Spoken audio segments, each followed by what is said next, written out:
Good morning, you guys. Good morning. Okay. I'm making Bika Ambon, the most easiest way. Okay, guys.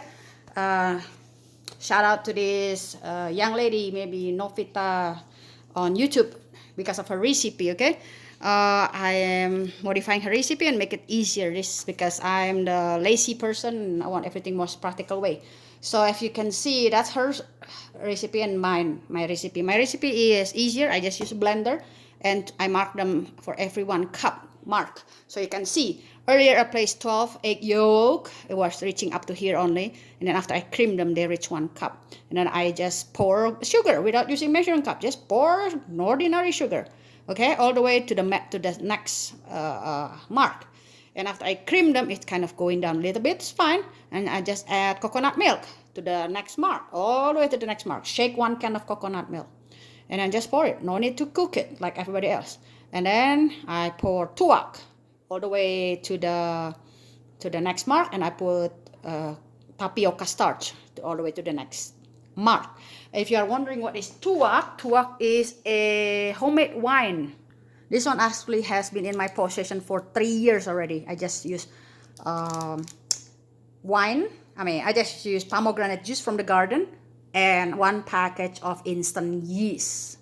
This instant yeast, and I just shake them well. I actually get about 3 of this container, keep them, and 3 years later or even 1 year later, they're ready to use.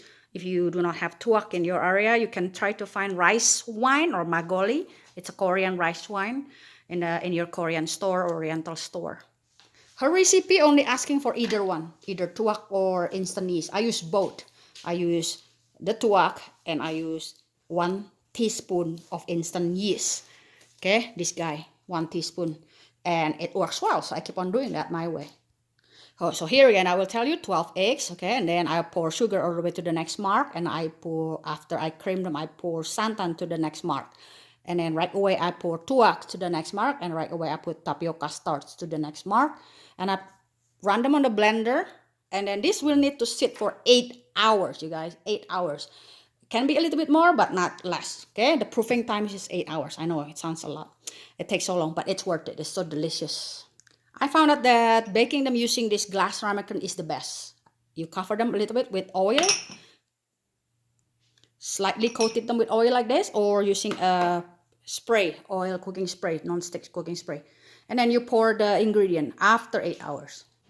Then after 8 hours, okay, place those, reheat it your oven first, 160 degrees Celsius or 320 degrees Fahrenheit. And when it's ready, put those ramekins and with the pan under them.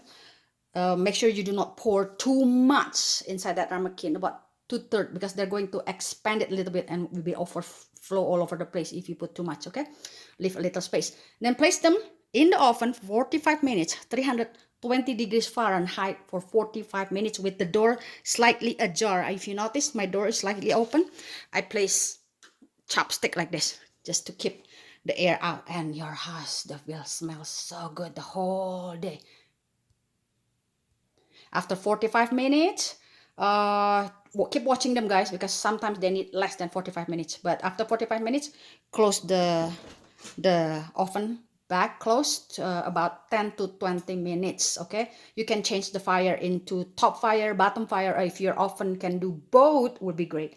Mine cannot, so I have to keep on changing between the top fire and the bottom fire to make them brown on top but not burn also on the bottom. Here I have the one that is already done. I did this 2 days ago. I put them in the freezer. They will be hard like a rock in the freezer. But once you want it, just place them in the microwave. I just placed this one from freezer into the microwave for 35 minutes. They're quite hot. They're so tender. They're so soft, you guys. Woo! This one is using a pan. What is that called? Oh, it's too hot. Wait.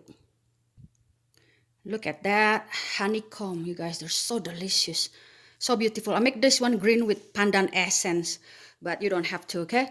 And they are so good. I make this one less sugary too, less sweet. That's the benefit of making it yourself. No preservative, and you can arrange how sweet you want it. It's so good. Here is the recipe again, you guys. Her name is Novita Listiani with Y ListyanI, and that's her recipe, and that's my recipe. I used hers before, and I use mine too, and it works way better. Except mine is easier. Just use one blender, no cooking, separating and stuff. You guys have to admit it. This is the best. Okay, enjoy, you guys. Thank you for watching. Bye bye.